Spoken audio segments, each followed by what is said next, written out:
Live from the Sky News Weather Centre, this is the 10-minute briefing. Good morning, thanks so much for joining us here at Sky News Weather, just on 10 a.m. Eastern Standard Time and 8 a.m. in the West. I'm Rachel Ray. This is our Chief Meteorologist, Tom Saunders. And on the briefing this morning, we are getting excited here at Sky News Weather. Finally, we're delivering some good news for farmers across the nation. We're looking at widespread rain over the next week. Speaking of rain, Tom, Sydney had some wet weather this morning. Actually, first, before we get to Sydney, I'm getting a bit excited here. Let's get to Melbourne because it was foggy right across many areas of Melbourne this morning. Visibility at Avalon Airport was down to 50 metres at one point. Now, what's happening with this fog? A definite pea super this morning, wasn't it? But it is now starting to clear up. So we had fairly widespread fog, not just Melbourne, the west coast of Victoria. Gippsland had thick fog. Sail visibility was below 50 metres. And we had some patchy fog through Tasmania and eastern parts of South Australia. But the sun's out, and as a result, that fog is now burning off. Some good news is that we didn't see thick fog across Melbourne Airport, so no major delays, if any. Yeah, absolutely. I wonder if there were delays at Avalon Airport, actually. We'll have a look into that. Okay, let's now head to Sydney. I was too excited about it. Wet weather this morning in Sydney. Many people pulling out their brollies and their wet weather attire, Tom. We did see over 50 millimetres at some places in the 24 hours to 9 a.m. I couldn't find my umbrella. I don't think after the last 3 months, it's been so dry, I probably thought I didn't need it anymore. But yes, we've had 50 millimetres plus for some coastal suburbs, and that's easily been the heaviest rain in 3 months for coastal parts of Sydney. We've had some good falls the last couple of days through the Hunter. Nelson Bay, for example, they've picked up over 200 millimetres over the past week.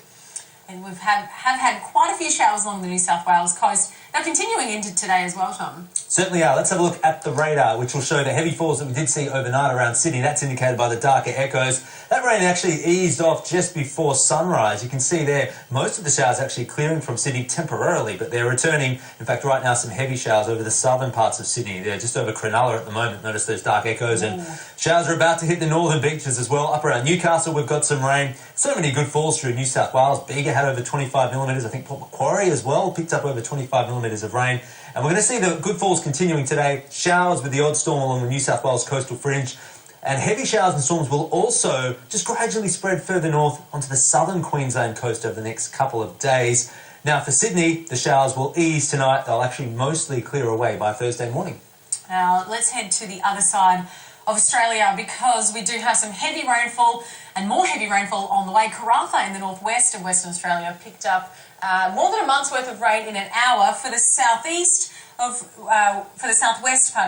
we have seen that rain tend to showers. Yeah, so it's eased off around Perth, and the winds have dropped back. Yesterday morning, thousands of properties were left without power, with wind gusts exceeding 100 kilometres per hour along the west coast. Now, Rottnest Island, that was taken yesterday. Beautiful rainbow, though, and they're loving the rain. The farmers through WA, after such a dry start to the wet season, well, they picked up really good falls over the last couple of days. Let's have a look now at the radar then.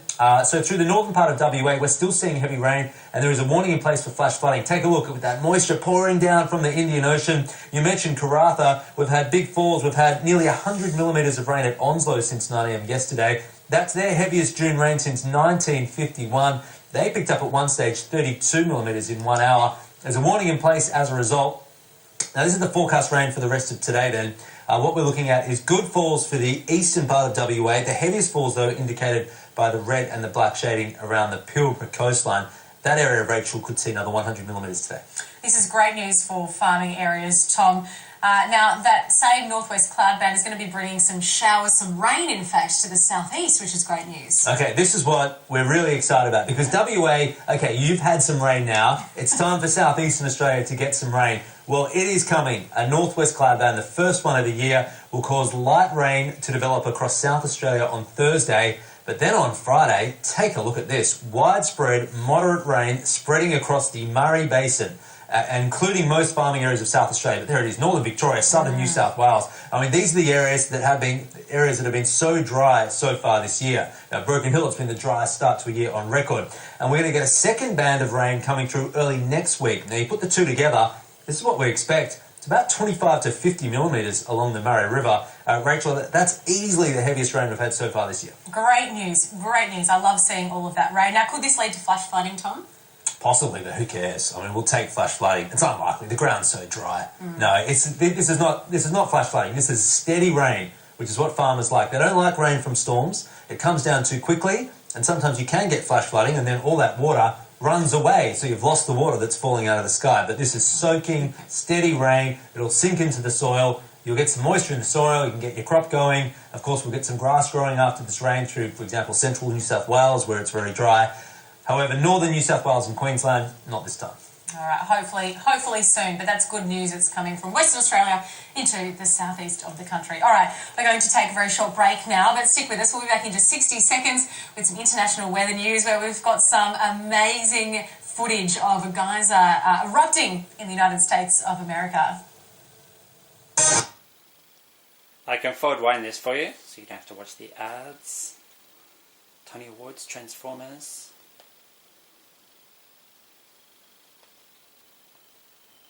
Joining us here at Sky News Weather. We did see some good falls this morning, overnight, yesterday, around Sydney. This is what it was looking like over the Harbour Bridge. Luckily, you can still see the great view. I love the Harbour Bridge in Sydney. That's more like it, though. June. I think June has the highest rainfall of any month in Sydney. Very close, tied with probably February or March, so it's definitely the wettest time of year. It's about time we had some rain. Yeah, and it is good. Just make sure you take your brolly with you to work.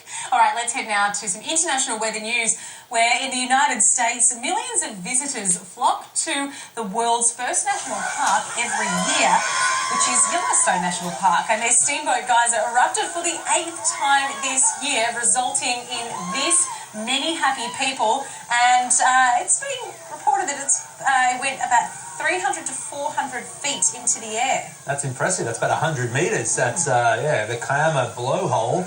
You've got nothing on this one. This is impressive stuff, isn't it? I love the Kiama blowhole. What's happening here is underground water sinks even 2 kilometres down into the ground, where it interacts with magma, extremely hot rock, or lava, as it's called when it comes out of the earth. As a result, it heats up, it bubbles away, and that increases the pressure, and then boom, I guess very similar to how a volcano works, the mechanism here with that geyser spewing water into the sky. Tom, could that, given that is going so high into the air, create some cloud and come back down as rain? Well, it definitely can create cloud, because that's how clouds form. When you have air rising, and if there's moisture in the air, it condenses into cloud. Well, in this case, you've got all that steam coming out already, and because it's hot, it's going to rise. I looked into this. I couldn't find any evidence that it's ever caused rain, though. But you would think it would be possible. All right, well, I'll wait to see that. Maybe you can conduct an experiment and tell us. But it's the butterfly effect, though. I mean, it could be one of the causes of rain, perhaps not just the only cause. All right, well, let's head now and head back to Australia and have a look where there's no geysers erupting, which is in Queensland. Not any that I know of. I don't think we've got any magma in Australia. No, there's no active volcanoes in Australia. But for Queensland, you will see some showers along the southern coastline, developing showers and even the odd thunderstorm. There's the forecast today then. There's really not much happening for the rest of the state. We've got showers and the risk of storms along the New South Wales coast. Only light showers reaching the top of the ranges.